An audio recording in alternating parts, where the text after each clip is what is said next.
Привет! Welcome to my channel AllasYummyFood and Добро пожаловать, Labdien! Welcome! Today I have the most amazing cake for you guys ever, and it's so good. It has few steps how to make it, and it's got different elements, but boy, this cake is to die for. I served it at my dinner party last night and everybody demolished the cake, literally like 1 minute. Nobody spoke because they were just munching the cake away. And it's one of these like random cakes. You wouldn't think the combinations work, but it is a Russian cake. It's been requested by one of my followers, and it's called Graffsky tort. Basically, in translation, it's like a Graffs chocolate cake. So it's got a really light genoise sponge at the bottom. Then you've got like crushed genoise sponge with chocolate and nuts, and then top it all off with chocolate cream and custard and little meringue cookies, and then more chocolate on top, of course. Guys, honestly, this cake is the bomb.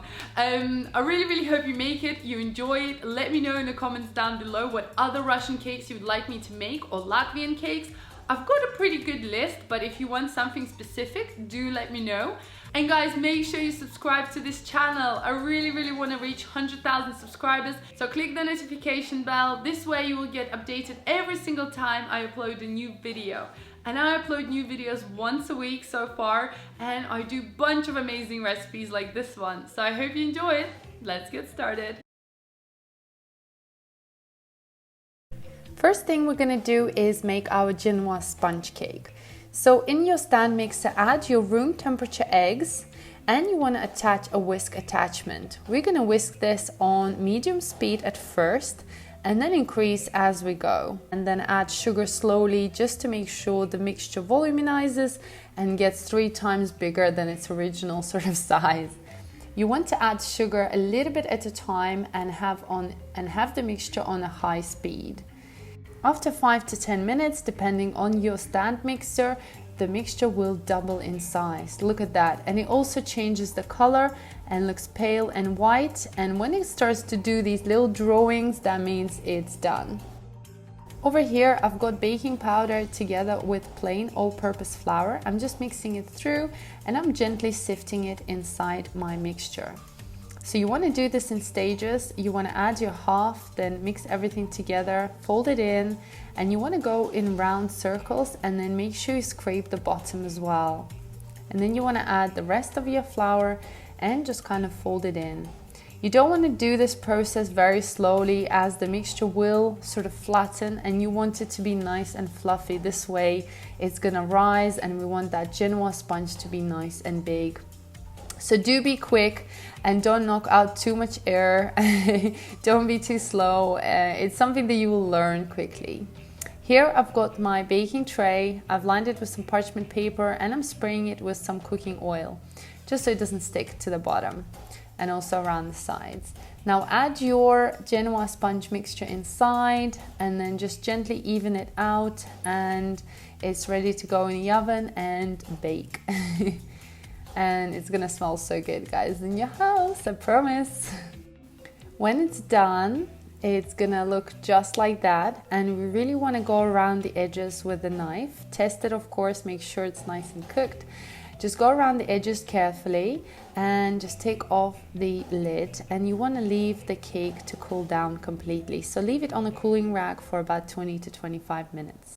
Next, we're gonna make our meringue kisses, or meringue. So in a bowl, add your egg whites, and then we wanna whisk them on high speed on the whisk attachment. Again, we're gonna do the same thing. We wanna break down the proteins, and we're gonna start adding a little bit of sugar at a time, and just keep mixing. Only at a stage when it's foamed already, this is the stage you're gonna add the sugar. So you want to add sugar a little bit at a time together with your salt, and once everything is mixed in, you will see the meringue will be nice and fluffy, and it will even change the color and become super bright and white. This is really important for our meringue to have soft peaks and have no sugar in between your hands. So this is a test that you can do. Now I'm also squeezing a little bit of lemon juice inside my meringue, whisking it on high speed, and it's done. Look at that, so creamy, so delicious, and if you turn the bowl over, it should not fall out.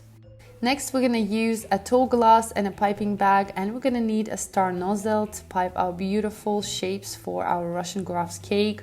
This is the key element here, so it has to be the star nozzle. However, you can also use just a plain one. You wanna scoop all your meringue into your piping bag and fill as much in as you can. Once it's all done, you're gonna use a parchment paper or a silicone mold on a baking tray, it's completely up to you, and just pipe these beautiful shapes of meringue kisses, and they should be roughly the same size. Once you're done, we're gonna place them into oven and cook them for about 1 hour or so. So you can also do this ahead of time, a day ahead if you wanted to, as this cake takes a while.